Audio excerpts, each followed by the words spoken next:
kids, it's me, Mrs. McBride, and I want to show you how to use word art.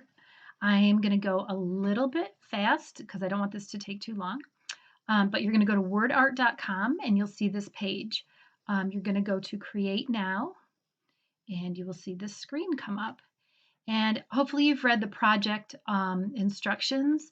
And so the first thing that you're going to do is you're going to input your words. So what I would do is go to Import, and you can type in whatever text you want here. Remember, you can use words that describe how you're feeling. You can use words that describe what you're doing during the quarantine. You could even, if you didn't want to do that, you could even do like a poem that you like, or even like words to a song that you like. So, but this is the easiest way to import or input your text here. So even though I know this is supposed to be about your feelings, I'm going to do the poem just to make it quicker. So I'm going to type in one of my favorite poems, which is I think that I shall never see a poem lovely as a tree. Okay, but you're going to type in any words that you want. Okay. And if you have a lot of repeating words and you want them to stay in, you're going to click that. So then you go to import words and you see all your words right here. Okay, then to see what they would look like, you're going to click visualize. And there it is. Okay, now you're ready to start messing around with it just a little bit. So the next thing you want to do is figure out what shape you want your word to be in. And since this happens to be a poem about a tree, you can choose, there's lots of different images. I'm going to go down to nature and I'm going to choose this tree, and then I'm going to visualize again. And you will see it turn into the shape of a tree. Okay, now you're just going to kind of follow all these steps down. So the font here allows you, if you want to try to change the font, so you could just click one and then visualize. And if you choose one and you don't like it and you liked the one before it, you can just go to undo and it will change it back. So you can play around with different fonts. So again, click on it and visualize.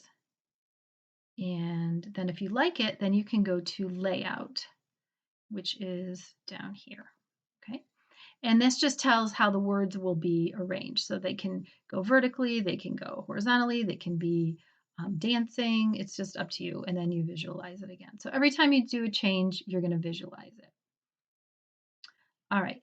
And then last but not least, I'm going to go to style.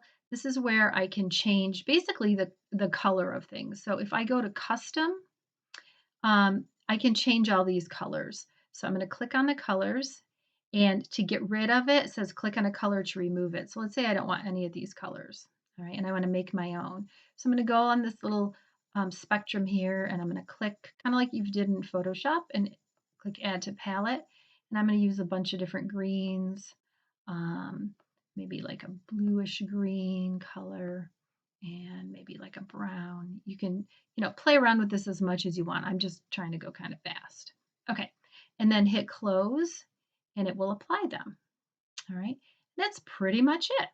So when you're all ready and you're done to save it, you're not actually going to go to save because you would have had to have created an account. Just go to download and go to standard JPEG. Okay, you'll see down here in the lower left corner, you're going to double click it and open it up.